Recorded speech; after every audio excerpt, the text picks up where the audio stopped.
Assalamualaikum warahmatullahi wabarakatuh. Alhamdulillahirabbil alamin.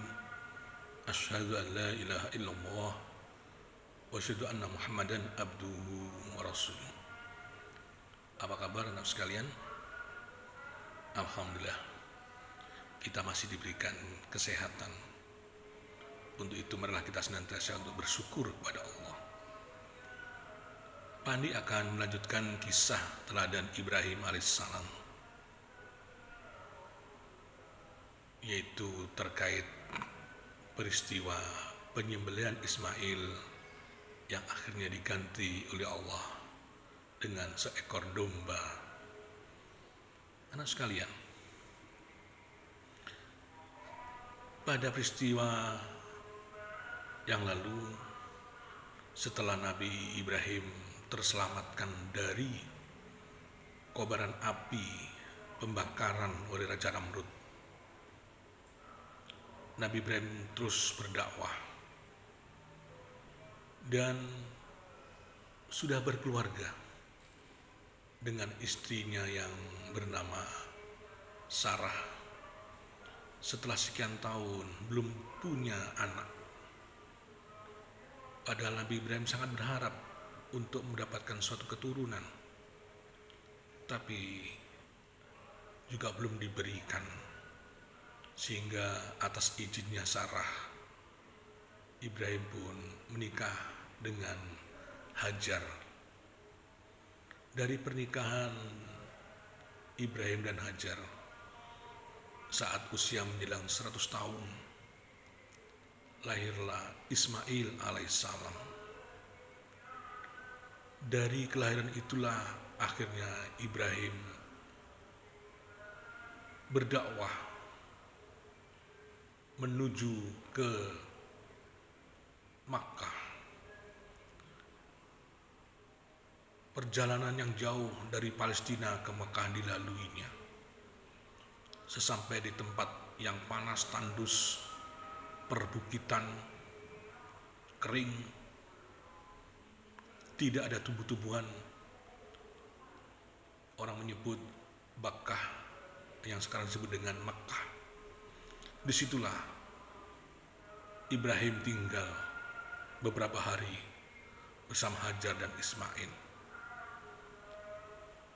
Di tempat yang kering itulah Ibrahim berdoa, "Ya Allah, mudah-mudahan anak dan istriku Engkau berikan keselamatan, Engkau berikan rezeki, karena Engkau Maha Kuasa, ya Allah."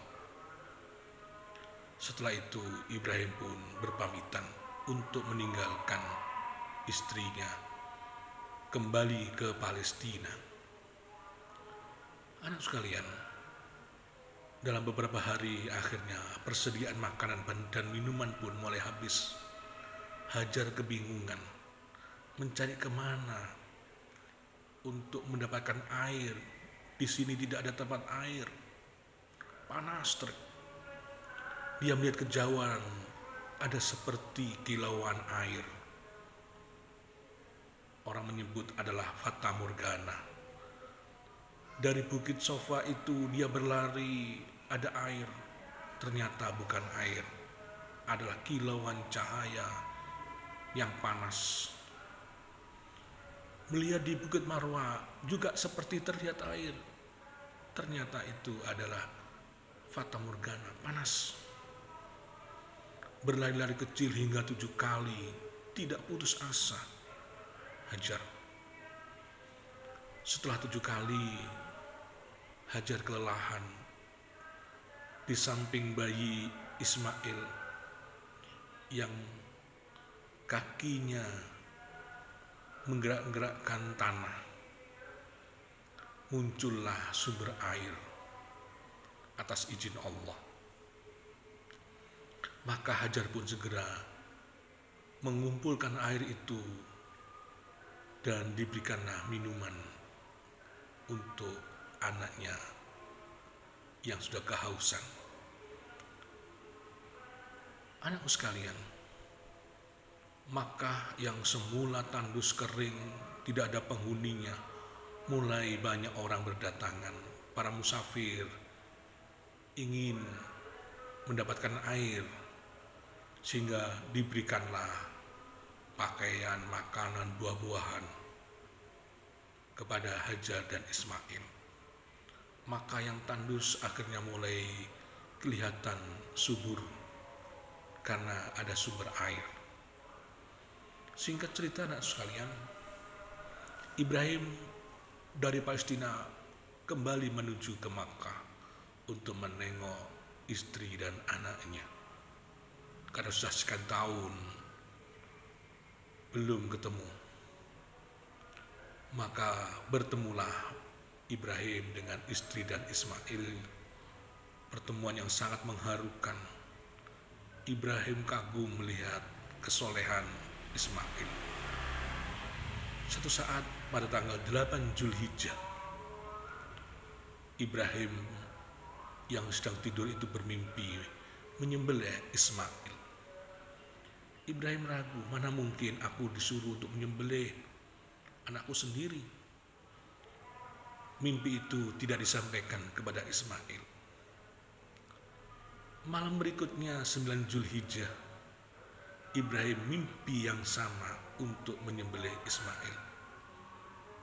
Tapi juga tidak berani dia menyampaikan kepada Ismail. Dan ketika pada tanggal 10 Zulhijjah, mimpi itu terulang kembali sehingga Ibrahim pun menyampaikan, "Hai Ismail anakku, ayah bermimpi diberi wahyu oleh Allah, engkau harus aku sembelih." Mendengar omongan tadi, Ismail menjawab, "Ya ayah, kalau itu memang perintah Allah, laksanakan." Maka prosesi penyembelihan sudah disiapkan, banyak rintangan. Ada yang menfitnah, ada yang mencegah, dan lain sebagainya. Semuanya dilempar batu oleh Ibrahim. Sampailah satu di tempat untuk penyembelihan. Ismail berkata, "Ya ayah, kalau ayah tidak tega melihat darah yang keluar dari leherku, tutuplah baju ini." Kebulatan tekad sudah utuh. Anak dan bapak sudah bulat mentaati perintah Allah. Pisau yang tajam sudah disiapkan untuk segera untuk menyembelih Ismail. Maka Allah pun mengganti posisi Ismail dengan seekor domba yang besar, dan disembelihlah sehingga dagingnya pun diberikan kepada orang-orang yang membutuhkan. Anak sekalian, dari peristiwa ini muncullah orang mengatakan Hari Raya Idul Kurban. Kita disuruh berkorban. Sebagaimana Allah berfirman di dalam surat Al-Kautsar, A'udzubillahi minasyaitonirrajim. Bismillahirrahmanirrahim. Inna a'tainakal kautsar fasholli lirabbika wanhar. Inna syani'aka huwal abtar. Sesungguhnya kami telah memberikan kepadamu nikmat yang banyak. Maka dirikanlah sholat karena Tuhanmu dan berkorbanlah. Sesungguhnya orang-orang yang membencimu, dialah yang terputus. Anak sekalian, peristiwa berkorban sampai sekarang terus dilakukan. Kemarin kita sudah menyaksikan, bahkan juga mungkin menikmati daging kurban. Ini adalah bentuk ketaatan kita kepada Allah, menjalankan perintahnya Allah. Di peristiwa Idul Kurban juga ada peristiwa haji. Orang-orang dari berbagai penjuru dunia melaksanakan ibadah haji. Seperti peristiwa berlari-lari kecil dari Bukit Sofa ke Marwah, melempar jumroh. Itu adalah peristiwa-peristiwa yang dialami oleh Hajar dan Ismail beserta Ibrahim. Oleh karena itu Tuhan sekalian, dari peristiwa ini kita bisa mengambil pelajaran.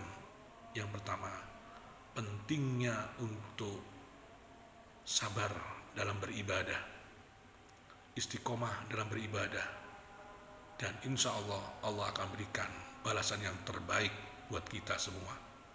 Demikian, semoga kita bisa mengambil hikmah dari cerita ini.